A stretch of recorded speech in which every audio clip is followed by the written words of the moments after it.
¿Tienes la Biblia lista en Mateo capítulo 14? Continuamos con nuestra serie, Un discípulo vive. La semana pasada vimos que un discípulo vive bajo la autoridad de la palabra de Dios. Ahora vamos a ver cómo otra parte, la otra manera de vivir un discípulo. Un discípulo vive por fe y camina sobre el agua. ¿Sabías eso? Un discípulo vive por fe y camina sobre el agua. Y vamos a ver a qué se refiere el Señor con esto. ¿Lo tienes, Mateo 14? Leámoslo, del versículo 22 al 29. Enseguida hizo que los discípulos subieran a la barca y fueran delante de él a la otra orilla, mientras él despedía a la multitud. Después de despedir a la multitud, subió al monte a solas para orar, y al anochecer estaba allí solo. Pero la barca estaba ya a muchos estadios de tierra y era azotada por las olas, porque el viento era contrario. Y a la cuarta vigilia de la noche, versículo 25, Jesús vino a ellos andando sobre el mar. Y los discípulos, viéndole andar sobre el mar, se turbaron y decían: ¡es un fantasma! Y de miedo se pusieron a gritar. Pero enseguida Jesús les habló diciendo: tened ánimo, soy yo, no temáis. Respondiéndole Pedro dijo: Señor, si eres tú, mándame que vaya a ti sobre las aguas. Y él le dijo: ven. Y descendió Pedro de la barca, caminó sobre las aguas y fue hacia Jesús. Padre, gracias por tu palabra. Gracias porque a través de tu palabra tú nos hablas el día de hoy, Señor. Padre, te suplico que en tu misericordia y en tu amor nos ayudes a ser hacedores de tu palabra, no solamente oidores, Señor. Dios, que tu palabra venga, sacuda nuestras vidas y nos lleve al lugar donde tú quieres que estemos. En el nombre poderoso de Jesús. Amén. Amén. Mira, Mateo, cada evangelio nos presenta a Jesús de una manera diferente. Por ejemplo, Juan nos presenta a Jesús como el Salvador. Mateo nos lo presenta como el Rey, como el soberano, como el Señor. Y también la otra cosa importante con los evangelios es que los evangelios son relatos escritos por personas o por testigos oculares de la vida de Jesús. No son relatos de alguien que algo les contó o de una tradición que fue pasada de padres a hijos, a hijos, a hijos, sino fueron personas presenciales, testigos oculares. Personas que vieron de primera mano la forma y lo que vivió y la vida de Jesús. Y Mateo nos lo presenta como ese Mesías, como ese rey que el pueblo esperaba, ese rey que iba a traer su reino y lo iba a establecer. Y así nos lo presenta Mateo. Y es importante porque tengo que recordar constantemente que lo que la Biblia me enseña, como lo hemos visto en los grupos pequeños, es la verdad de Dios. Que la Biblia, y lo veíamos la semana pasada, es la palabra de Dios. Que todo lo que está aquí escrito de página a página, aquello que me gusta y no me gusta, lo que me pone cómodo o incómodo, todo fue inspirado directamente por Dios. Y por lo tanto, tiene autoridad sobre mi vida. Ahora, vamos al pasaje. Tratemos de entender un poquito este pasaje. Versículo 22 empieza diciendo que enseguida Jesús hizo que los discípulos subieran a la barca y fueran de él a la otra orilla, mientras él despedía a la multitud. Ahora, ¿a qué se refiere con esto? Vamos a unos pasajes anteriores. Si suben conmigo al versículo 13, se van a dar cuenta que dice al oír esto, Jesús se retiró de ahí en una barca solo a un lugar desierto.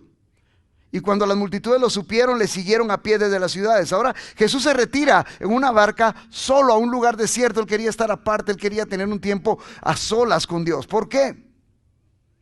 Vamos un poquito más atrás todavía en el pasaje. Porque si ven los primeros versículos, nos relatan en este pasaje, todos saben quién fue Juan el Bautista, ¿verdad? Juan el Bautista, el último de los profetas, aquel que iba diciendo arrepiéntanse porque el reino de los cielos se ha acercado, aquel que cuando vio a Jesús dijo, he aquí viene, he aquí el Cordero de Dios que quita los pecados del mundo, del cual no soy digno ni siquiera de desatar las sandalias. Juan el Bautista, que era pariente, no sé si era primo, sobrino, tío, pero era pariente de Jesús, era hijo de Elizabeth. Lucas 1:36 nos recuerda cuando María fue a visitar a Elizabeth. Elizabeth estaba, y no voy a entrar a esa historia porque la conocemos. Entonces Juan era pariente. ¿Y qué pasa en los primeros versículos de este capítulo? A Juan, ¿han leído eso? Lo decapitan. Juan estaba, qué diferencia a los profetas de hoy en día, ¿verdad? Que los profetas de hoy en día solo hablan que te va a ir bien y que vas a ganar mucho y que vas a tener un carro nuevo y que vas a tener muchas casas. En ese tiempo los profetas como Juan estaban señalando el pecado de la gente. Y era tanto la incomodidad de las autoridades por el señalamiento del pecado de Juan que lo mandaron a matar. Le mandaron a quitar la cabeza. Juan, pariente de Jesús, es asesinado. Jesús escucha esto y recordemos que Jesús fue totalmente hombre, así como fue totalmente Dios. La diferencia es que Jesús no cedió a la tentación. Jesús no pecó. Pero Jesús tenía emociones, ¿te imaginas?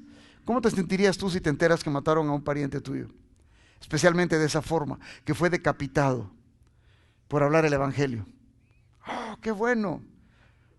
No, nos gozamos porque fue testimonio, pero al mismo tiempo nos duele. Y Jesús estaba en ese punto y se retira a buscar un tiempo.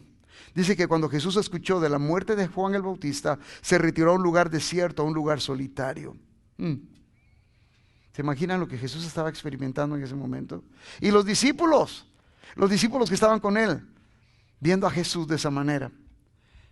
Ahora si volvemos al versículo, más abajo, el versículo 14, dice que las multitudes lo siguieron a pie de las ciudades, y al desembarcar él vio una gran multitud y tuvo compasión de ellas y sanó a sus enfermos. Versículo 15 dice que al atardecer era tanta la gente, tanta la gente, los discípulos se acercan con Jesús.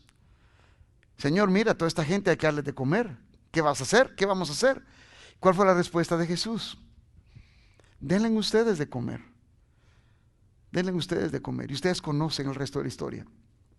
Cómo ese día, después de alimentar a por lo menos 5,000 hombres, más mujeres, más niños, después de que solo tenían unos cuantos peces y unos cuantos panes, terminaron sobrando y recogiendo más de 12 canastas.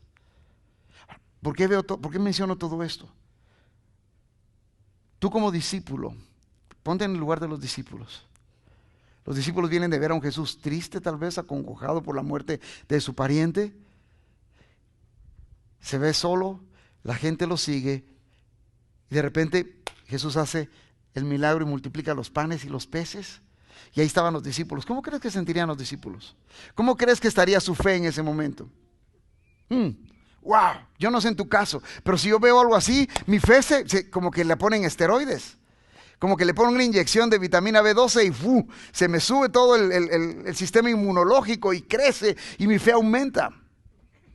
Los discípulos venían de una situación difícil con Jesús. Jesús hace un milagro y sabes, más que alimentar, aun cuando alimentó a la multitud, el propósito del milagro, más que alimentar a la gente, era restablecer la fe y hacer que la fe de los discípulos creciera. Vean, no hay nada imposible para Dios. No hay nada imposible para Dios. Dios puede hacer de la nada mucho. Dios puede hacer de lo poquito vastedad hasta que sobreabunde. Y alimenta y fortalece la fe de los discípulos. Ahora, ¿por qué es eso? ¿Por qué es fortalecida la fe de sus discípulos? ¿Por qué Dios permite que tú experimentes milagros en tu vida? No es para que vayas sintiéndote, yo soy especial porque Dios hizo un milagro. O los discípulos posiblemente se dan cuenta, sentamos a la gente, se multiplicaron los panes, le trajimos esto al Señor y Dios lo multiplicó y ahora sobró todo esto. Honestidad en la iglesia. Muchos de nosotros participamos del poder de Dios y de lo que Dios está haciendo y nos sentimos que de nosotros sale el poder y sentimos que nosotros somos los meros. Y a veces tristemente nos llegamos a creer como la última Coca-Cola en el desierto. Valga el anuncio. Y los discípulos posiblemente estaban así. Ahora Jesús es necesario. Jesús lo hace porque es necesario que la fe de los discípulos aumente. ¿Por qué? ¿Por qué Jesús hace ese milagro? ¿Por qué te permite Jesús experimentar su poder, sus milagros en tu vida, en la vida de tu familia? ¿Por qué? ¿Porque me ama, pastor? Sí, porque te ama, por supuesto, definitivamente. Pero sabes, va más allá de eso. Él quiere que tu fe se fortalezca. ¿Por qué? Porque un discípulo vive por fe. Un discípulo vive por fe. Vive por fe. Y sabes, cuando empiezo a vivir por fe, cuando tú y yo empezamos a vivir por fe, ¿qué implica vivir por fe? No es dejar de trabajar y empezar a poner la mano para que todo el mundo nos dé ofrenda. Porque la Biblia dice que justo es que el que no trabaja no coma. Y Pablo, él se ponía a edificar tiendas. Y a veces nos toca estar en el ministerio y estar trabajando fuera del ministerio. Entonces vivir por fe no es eso. Vivir por fe implica poner mi confianza 100% en Jesús. Entender, confiar y realmente empezar a vivir que sus planes, lo cantábamos hoy, son mejores que los nuestros. Si lo crees, dilo sin miedo. Esto implica vivir por fe. ¿Me gusta lo que estoy viviendo? No. ¿Me gusta? ¿Me hace feliz? Tal vez no. Pero creo que sus planes son mejores que los nuestros. Creo que Él está en control. Creo que Dios es grande y por lo mismo puedo confiar y puedo descansar. El milagro de Jesús fue para fortalecer la fe de los discípulos. ¿Por qué? Porque Jesús los iba a enviar al frente. Jesús, ¿sabes? Jesús nos envía al frente. Dios se permite experimentar su presencia y su gloria porque Él nos envía al frente. Somos la avanzada de Jesús. Somos ese ejército que va al frente, dirigiendo el camino, abriendo la brecha, tirando la semilla, quitando los obstáculos para el Señor. Versículo 22, ¿lo tienes ahí abierto? ¿Enseguida de qué? Después de que los que comieron, dice el versículo 21, fueron unos 5,000 hombres, sin contar las mujeres y los niños. Enseguida hizo que los discípulos subieran a la barca y fueran delante de Él a la otra orilla. Mira, de nuevo, los discípulos, su fe estaba, wow, Señor, vimos su gloria, wow, qué tremendo, qué bueno. ¿Están así? ¿O qué es necesario que vayas a la otra orilla? Jesús necesita trabajar con el corazón de los discípulos, así como necesita trabajar en tu corazón y en mi corazón. ¿Por qué es necesario que Jesús trabaje en nuestro corazón? Porque muchas veces, cuando somos partícipes de la obra del Señor, nuestro ego se infla. Y Dios necesita ponernos en el lugar donde necesitamos estar, donde debemos estar. Versículo 15, ya lo vimos. Los discípulos manifiestan la necesidad. Jesús muestra su gloria, el versículo 16. Denle ustedes de comer, dice el versículo 17. Denle ustedes de comer. Los discípulos traen los panes y los peces. Las personas se sacian. Y en ese momento Jesús les dice, bueno, súbanse a la barca. Enseguida, no dejó que pasara mucho tiempo. Enseguida, su fe está en ese punto donde enseguida, váyanse a la otra orilla, súbanse a la barca, vayan allá. En esa orden Jesús hizo dos cosas con los discípulos que eran necesarias y que a veces es necesario para cada uno de nosotros. Primero, los aleja de la multitud. Ya experimentaron mi gloria, ahora inmediatamente súbanse a la barca y me esperan del otro lado. Se van para el otro lado. Los aleja de la multitud. ¿Por qué crees que Jesús los aleja de la multitud? ¿Por qué te imaginas que Jesús aleja a los discípulos de la multitud? Porque ¿qué es lo que humanamente hacemos cuando Dios utiliza a una persona para manifestar su poder y su gloria? Orgullo, honestidad en la iglesia. Empezamos a seguir al hombre. O a lo mejor a ustedes no les pasa. Pero empezamos a seguir al hombre. No, es que a él sí Dios lo usa. A él sí Dios lo utiliza como su instrumento. A él Dios le habla. A él Dios le revela. Y empezamos a seguir a las personas. Existía el riesgo que estas más de 5,000 personas empezaran a seguir específicamente y a darle honra y gloria a los discípulos que no se la merecían. Y Jesús los aleja de la multitud. Y también lo hace por otra cosa, les permite y les da el tiempo para que reflexionen sobre lo que acababan de vivir. Vimos la gloria de Dios. Estamos ahora aparte. Yo imagino a los discípulos mientras remaban al otro lado de la orilla, hablando sobre lo que acababan de vivir. ¿No lo hubieras hecho tú? Yo lo hubiera hecho. ¡Wow! ¿Te diste cuenta? ¿Te imaginas si no hubiéramos ido a buscar a ese niño que tenía los panes y los peces? ¿Qué hubiera pasado? ¿Qué hubiera hecho Dios? Pero, wow, ¿te diste cuenta en qué momento empezaron a saltar los peces? ¿A qué momento empezaron a saltar los peces en las cestas? ¿En qué momento empezó a caerse el pan de las cestas? ¿Te diste cuenta de eso? ¿Lo experimentaste? Yo imagino a los discípulos hablando todo ese tipo de cosas. Entonces Jesús los aparta, los envía para alejarlos de la multitud, guardar su corazón y para que pudieran reflexionar y meditar en lo que Dios había hecho. En ese proceso, Jesús empieza a tratar con su orgullo. Jesús empieza a tratar con el orgullo de los discípulos. ¿Por qué era importante que tratara con su orgullo?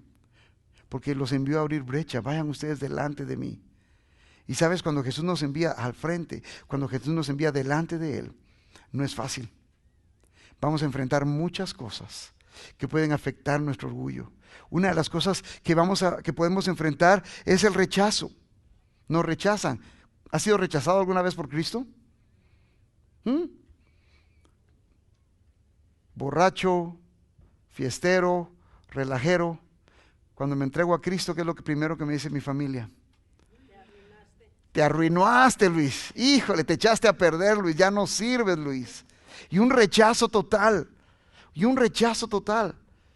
Y sabes, querramos o no querramos, eso afecta a nuestro orgullo, porque lo tomamos personal. Se nos olvida que al final la persona que están rechazando es al Señor, no a nosotros. Pero afecta a nuestro orgullo y Dios necesitaba tratar con eso, porque los estaba enviando al frente. Necesitaba tratar con sus temores. Dios trata con mis temores cuando me envía al frente. Y mis temores usualmente son el mismo producto de mi orgullo. A veces me da miedo hablar del Señor. A veces me da temor compartir quién Jesús es. Por lo mismo que tengo miedo al rechazo, tengo miedo a las actitudes de las personas en contra mía. Y se me olvida que Dios no me ha dado un espíritu de temor, ni un espíritu de cobardía, sino un espíritu de amor, poder y dominio propio. Entonces Dios trata con mi orgullo, Dios trata con mis temores, también Dios trata con mi comodidad. Los discípulos acaban de ver la gloria de Dios. ¿Qué mejor lugar para seguir y quedarse ahí? Y Jesús les dice, no, vete, váyanse a remar. Jesús cuando nos envía al frente, familia, nos saca de nuestra comodidad. Ya suficiente tiempo hemos pasado sentados con las manos abiertas. Dame, Señor, quiero, Señor, necesito, Señor.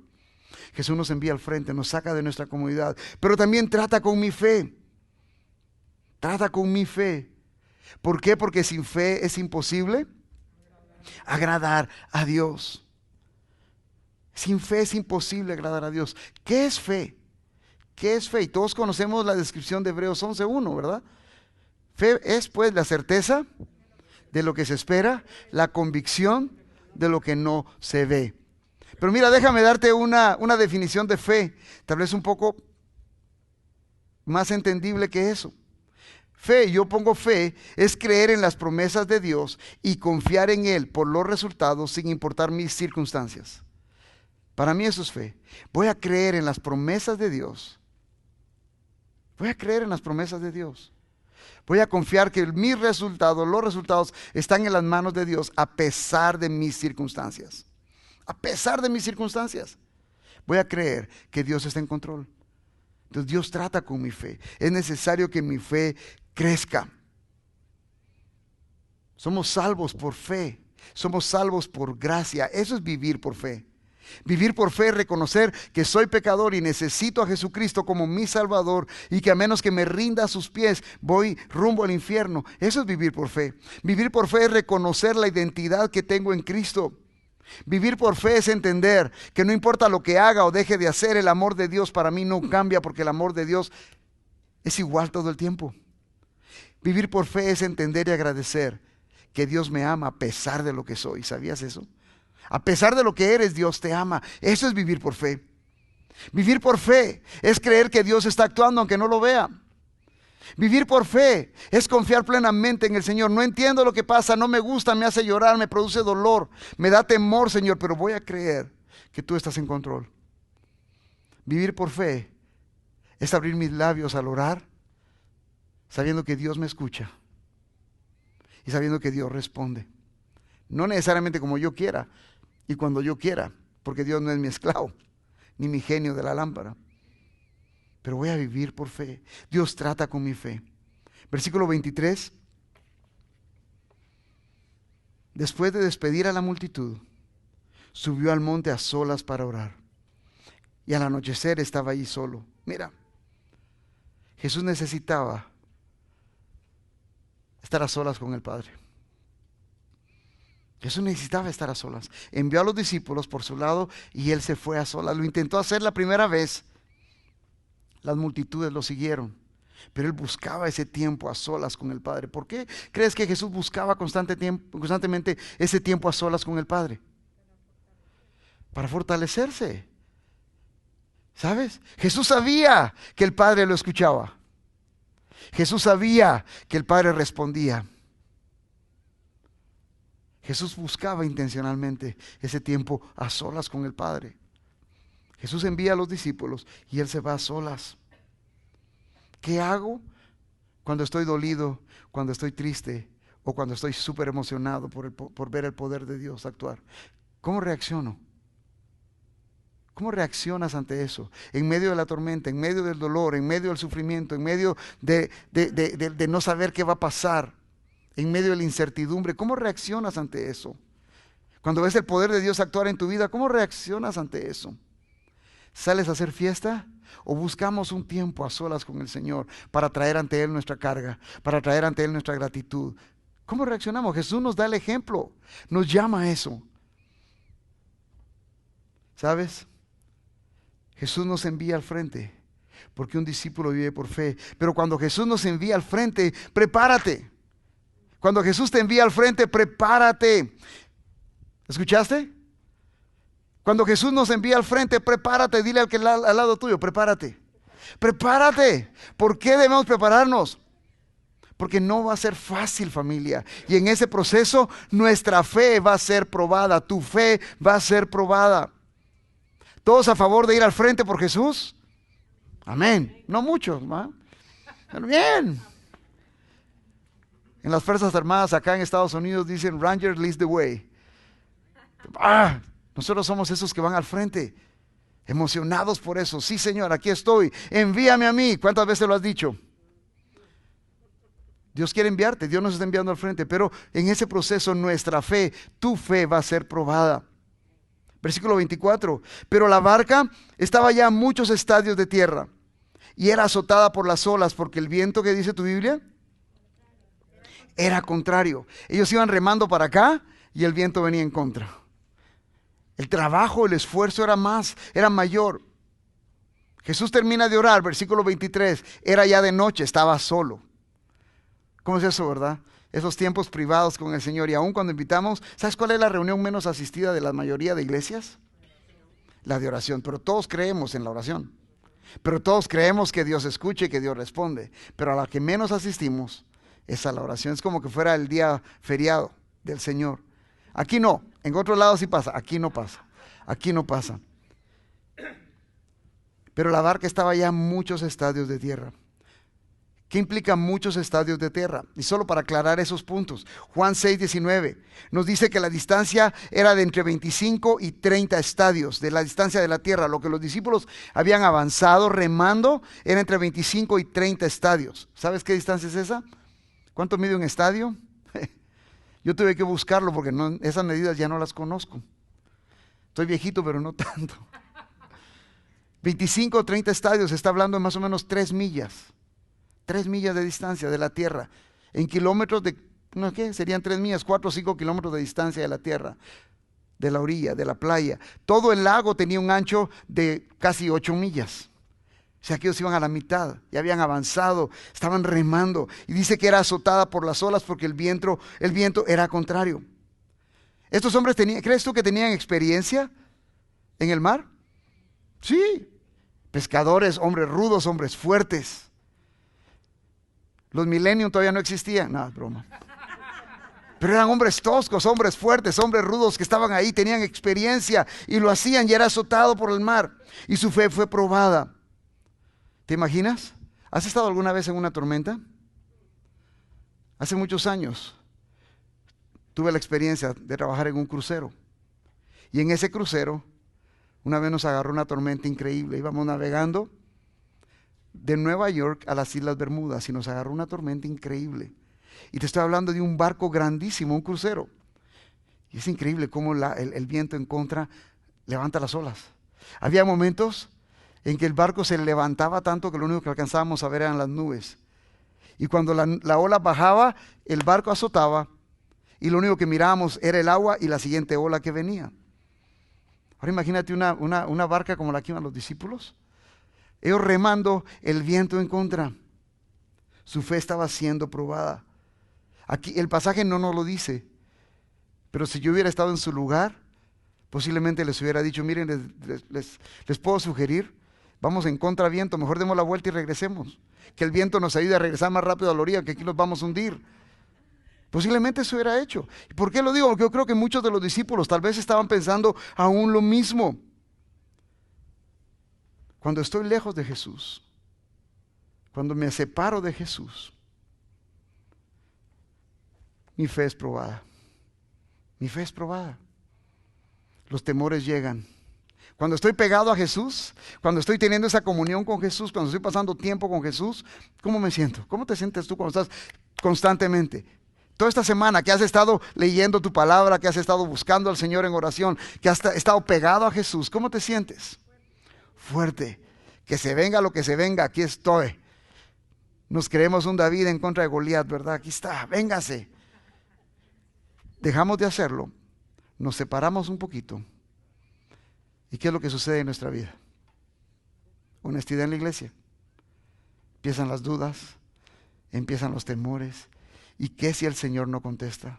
¿Y qué si el Señor no me habla? ¿Y qué si el Señor? Y empieza nuestra mente a querer engañarnos. Mira, los discípulos eran personas como tú y como yo. Su fe estaba siendo probada. Su fe estaba siendo probada. Aun cuando estaban haciendo la voluntad de Dios, porque estaban obedeciendo a Jesús. Jesús les dio la orden y ellos obedecieron. Y aun cuando estamos obedeciendo la palabra del Señor, estamos haciendo la voluntad de Dios, estamos haciendo lo que Jesús espera que hagamos, a veces nos separamos de Jesús en ese proceso y empezamos a enfocarnos en cosas que no son, y nuestra fe es probada. ¿Qué tormentas enfrentaste esta semana? ¿Cuáles son las tormentas que has enfrentado las últimas semanas? ¿Qué tan fuertes han estado las olas? ¿Qué tan fuerte ha estado el viento en contra? ¿Cómo ha estado tu fe en ese momento? ¿Sabes? Hace muchos años, 23 años para ser más exacto, fui al médico y el médico me dijo, Luis, yo creo que tú tienes cáncer en todo el esófago. ¿Qué implica eso para ti, Luis? Que te vas a morir. Lo bueno es que era un hermano de la iglesia. ¿Podemos hacer algo? ¿Podemos venir y operarte? Eso implicaría que tenemos que quitar el esófago y estirar el estómago y ponértelo como parte del esófago. Y tenemos que hacerte una colostomía y tu vida va a ser un infierno y de todos modos te vas a morir. Entonces, si tienes cáncer, lo que yo te recomiendo es que ni te operes, mejor guarda ese dinero porque a tu esposa le va a servir para tu funeral. Yo salí, le dije, gracias, hermano. Y al final me dijo, recuerda que eres amado. Ahora, salí de ahí, familia. Creo que, Señor, ¿y ahora qué va a pasar? Me va a doler, voy a sufrir. Señor, pero yo te he servido. Señor, pero yo te amo. Señor, pero yo te busco. Señor, pero yo doy trataditos. Señor, pero yo hago, yo esto, yo el otro. Y sabes, el Señor viene y me agarra del cuello. No literal, pero sí me sacude y me dice, ¿cuántas veces tú has dicho que para ti el vivir es Cristo y morir es ganancia?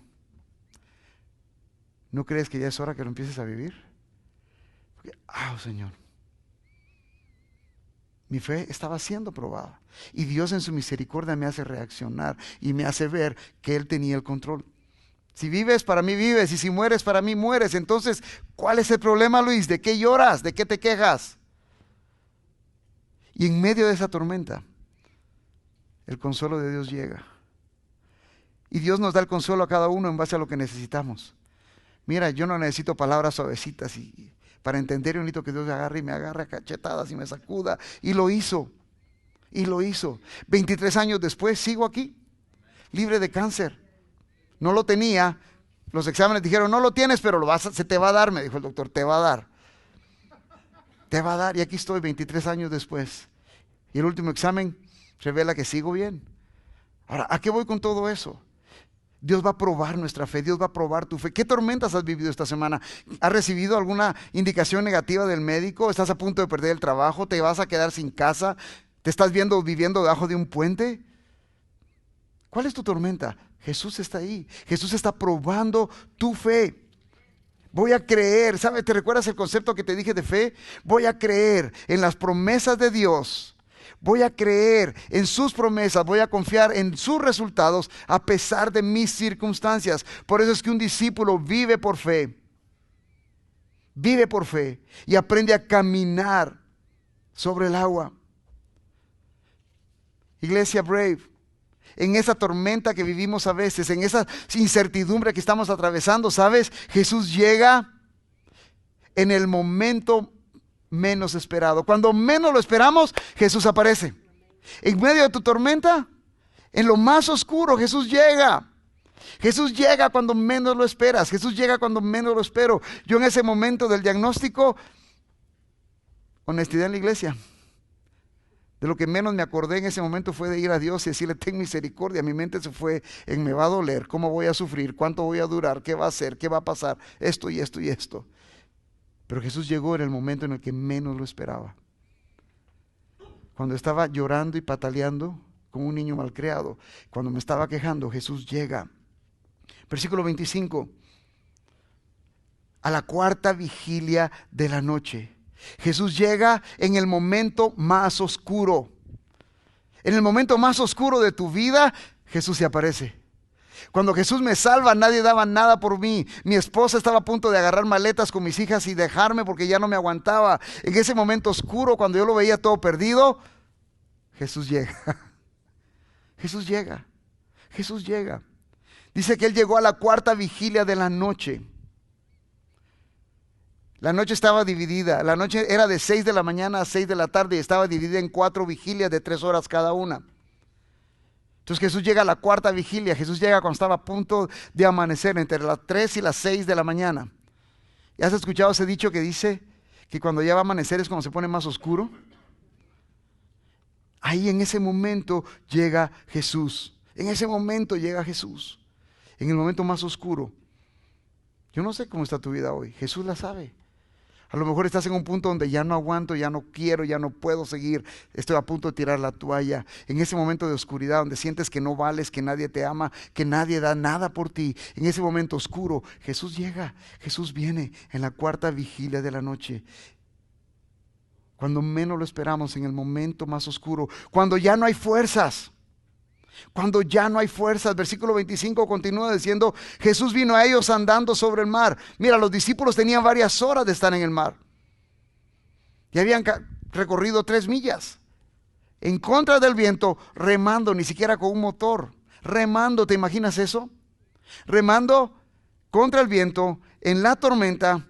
Y habían recorrido 25 o 30 estadios. Cuando los discípulos estaban batallando y luchando por mantener la barca a flote. Yo me imagino, ¿te imaginas ese momento? Unos remando, otros sacando el agua y el grito entre todos. Hay agua allá, sácala, no dejes de remar, no te canses, sigue, porque nos hundimos, tenemos que avanzar, tenemos que avanzar. Las fuerzas se agotan, las fuerzas están a punto de terminar y en ese momento llega Jesús cuando ya no hay fuerzas. Familia, cuando las fuerzas te dejan, cuando estás a punto de que ya no puedo más,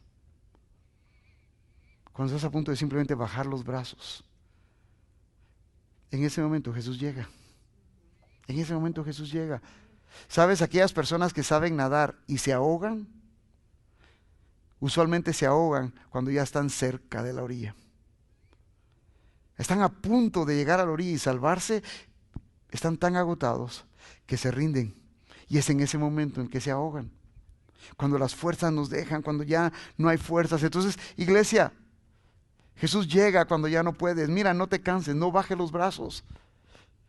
Por muy oscuro que sea tu vida en este momento, por muy cansado que estés, sigue clamando al Señor. ¿Por qué?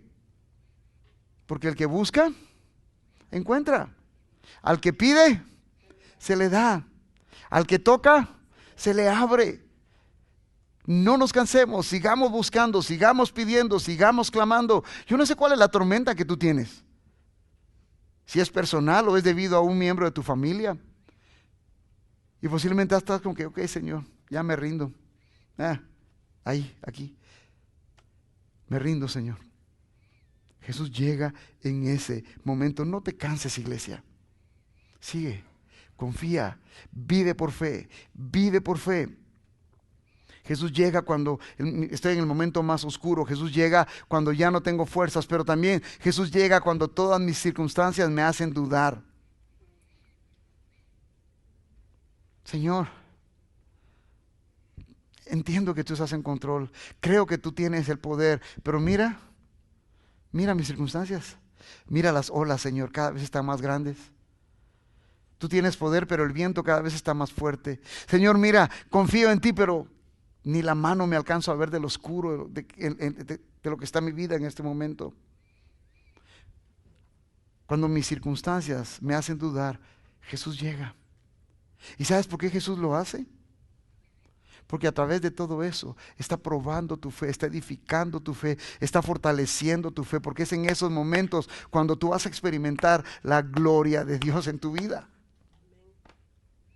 Es allí, cuando ya no puedes más, cuando escuchas su voz y la voz de Jesús te anima y te quita el temor. Mira, el versículo 26 dice que los discípulos, viéndole andar sobre el mar, se turbaron y decían, ¿cómo dice tu Biblia? Pero yo no sé en tu Biblia, pero en la mía es un fantasma, está con signos de admiración. ¿Entiendes lo que es eso? Que no simplemente dijeron, un fantasma. No. Oscuridad, vientos en contra, cansados, viendo todo eso. Y de repente te imaginas en medio de la nada, se les aparece. ¡Ah! ¡Un fantasma! Esa fue la reacción de los discípulos. Entraron en pánico. Porque no dice que fue, ya vino Jesús, ya estamos. No, Jesús llega y las circunstancias los hacen quitar la mirada. Acababan de experimentar un milagro increíble con Jesús. Jesús había sanado enfermos, había multiplicado la comida, había hasta sobrado. Estoy seguro que los discípulos llevaban cada uno su doggy bag ahí con ellos, su bolsita para el camino. Viendo todo eso, las circunstancias los hicieron quitar la mirada de quién Jesús es. ¿Y a nosotros eso qué? Estamos iguales, en la misma tormenta. Mantengamos nuestros ojos en Jesús, el autor y consumador de la fe. No dejes que tus circunstancias te hagan desviar la mirada. Pastor, pero es que las cosas no están saliendo como yo quiero que salgan. ¿Y? Pastor, pero es que yo esperaba esto y está pasando esto. ¿Y? ¿Quién está en control de tu vida? ¿Quién es el que tiene mejores planes para ti? Entonces, ¿confío o no confío? Voy a poner mis ojos en Jesús. Versículo 27. Pero enseguida Jesús les habló diciendo, tened ánimo, soy yo, no temáis. Su voz me anima y quita el temor. ¿Te ha pasado? Cuando escuchas la voz de Jesús, su voz te anima. ¡Ay, un fantasma! Tranquilos, tengan ánimo, no teman. Soy yo. Cuando escuchamos la voz de Jesús, ¿qué reacción hay en nuestra vida? Mira, la voz de Jesús nos anima, nos calma. La dulce voz de nuestro Salvador produce calma en nosotros, nos anima a soportar, nos anima a continuar. En el milagro que vimos de la alimentación de los 5,000 hombres, más mujeres y niños, yo imagino el acercamiento de los discípulos. Señor, ¿qué hacemos? ¿Qué hacemos? Y creo que la preocupación era real de los discípulos. ¿Qué hacemos? Fácil. Denle ustedes de comer. ¿Te imaginas? ¿Qué hubieras hecho tú? Denle ustedes de comer. ¿De veras, Señor? ¿Y ahora qué hacemos? Versículo 18 dice, tráiganme lo que encontraron. Señor, solo tenemos estos panes y estos peces. Esto fue lo único que encontramos. Cuando Jesús les dice, tráiganlos a mí. Hagan que la gente se siente. Esa voz de Jesús, ¿cómo crees que actúa en el corazón de los discípulos? Jesús está aquí. Jesús está en control. Jesús está en control. Pero enseguida Jesús les habló diciendo, tened ánimo, soy yo, no temáis. Mira, no importa la tormenta, no importa la oscuridad, no importa las luchas que estés viviendo, no importa las mentiras que el diablo esté susurrando a tu vida. Escucha la voz de Jesús. El diablo no puede hacerte nada. El diablo no puede hacerte nada. El diablo no puede ni tocarte, no puede hacer nada y el diablo me está oyendo. No puede hacer nada. ¿Por qué no puede hacer nada? Fue derrotado en la cruz y porque tu vida y mi vida están escondidas en las manos de Dios y nada nos puede alejar de ahí. Nada nos puede separar del amor de Dios que es a través de Cristo Jesús, Señor nuestro. ¿Lo crees? Entonces no importa lo que el diablo susurre y venga y te diga. Jesús está en control de tu vida. Escucha la voz de Jesús. Y en los momentos de angustia, cuando sientas que nadie te quiere, escucha la voz de Jesús diciendo, te amo. Cuando creas que el diablo venga y te diga no vales nada, escucha la voz de Jesús diciendo, di mi vida por ti. Ese es el valor que tienes. Escuchemos la voz de Jesús. Mira, Jesús llegó a los discípulos en el momento en que menos lo esperaban. Jesús llega a nuestra vida cuando menos lo esperamos. Ahora, ¿cómo reaccionamos ante la voz de Jesús? Escuchamos la voz de Jesús, ¿correcto? Ahora, ¿cómo reaccionamos ante eso? ¿Cómo reaccionas cuando Jesús te dice, mira, no hay nada que puedas hacer para que mi amor por ti cambie? No hay nada que puedas hacer para que yo te ame más de lo que ya te amo. No hay nada que puedas hacer para que yo te ame menos de lo que ya te amo. ¿Cómo reaccionamos cuando escuchamos la voz de Jesús? Mira, Jesús espera de ti, de nosotros. Jesús espera que vivas por fe y que camines sobre el agua. Cuando escuchas la voz de Jesús hablarte, Jesús lo que espera es que empieces a caminar por fe. Sí, Señor, mis circunstancias son estas, pero tú dices esto. Y por aquí camino, Señor. Y Jesús espera que camines por fe, que vivas por fe y que camines sobre el agua. ¿Qué implica caminar sobre el agua? ¿Estoy hablando de caminar sobre el agua de manera literal? No. Caminar sobre el agua implica, a pesar de mis circunstancias, a pesar de lo que mi mente y mi corazón y mis emociones me digan, voy a creerle a Jesús, voy a vivir por fe y esa fe me va a hacer caminar sobre el agua. Versículo 28. Respondiendo Pedro dijo, ¿lo tienes? Jesús se les aparece, aquellos gritan, Jesús les dice, tranquilos, soy yo, no teman. Y Pedrito, ¿verdad? Señor, si eres tú, mándame que vaya a ti sobre las aguas. Si realmente eres tú, Señor. Honestidad en la iglesia, ¿cuántas veces nos ha pasado lo mismo? Sí, Señor, sé que esto es lo que tú quieres que yo haga, pero todavía no tengo paz en mi corazón, Señor.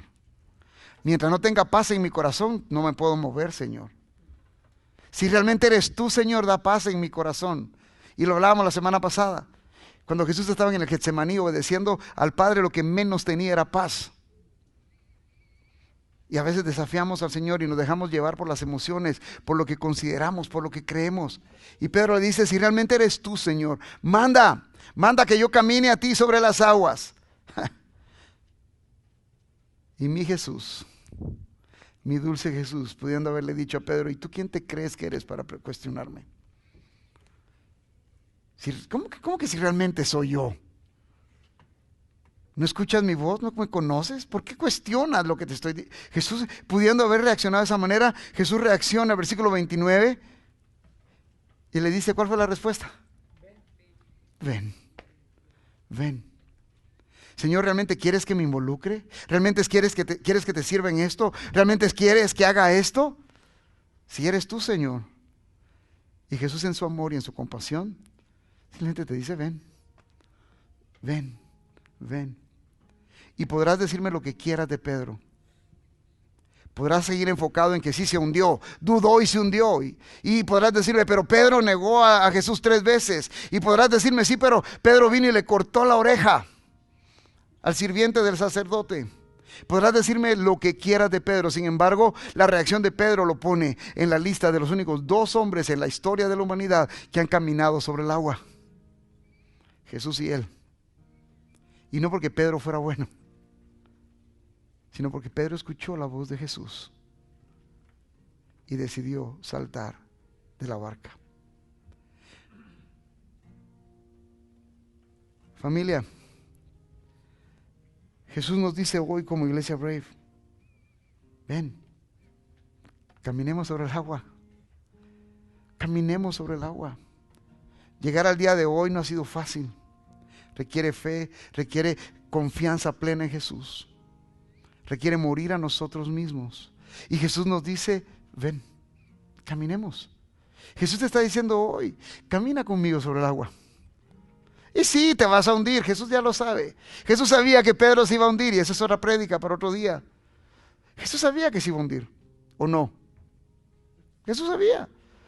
Y sabiendo que se iba a hundir, le dice, ven, ven, aquí te espero, aquí te espero, aquí te espero. Jesús sabe que vamos a fallar en el proceso. Jesús sabe que vas a fallar en el proceso. Sin embargo, te dice, ven, ven. En medio de la tormenta que estás viviendo, iglesia, en medio de la oscuridad, en medio, Dios te llama y te dice, vive por fe. Camina sobre el agua.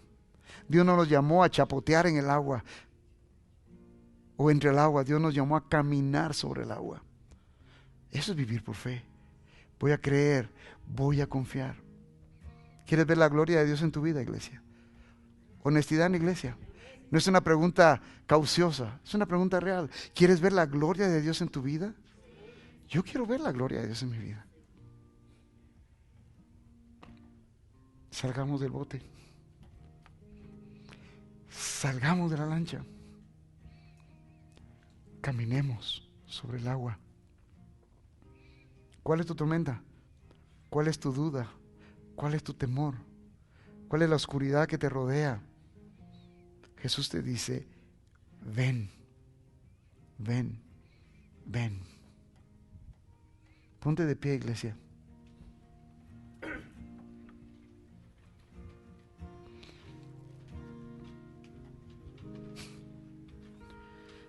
¿Quieres vivir esa aventura que Dios tiene para ti, para mí? Sal del bote. Vamos a orar y al orar, presenta tus temores al Señor, presenta tus dudas al Señor. Dile, aquí estoy, Dios. Si estás escuchando la voz de Jesús que te dice, ven, vive por fe, camina sobre el agua. Dile, Señor, aquí estoy. Y mientras oramos van a haber personas aquí al frente. Si tú necesitas que alguien ore contigo, vente aquí al frente. Y aquí van a estar paradas estas personas. Y van a poder y con todo su deseo y su corazón a orar por ti y a orar contigo. Padre, aquí estamos, Señor.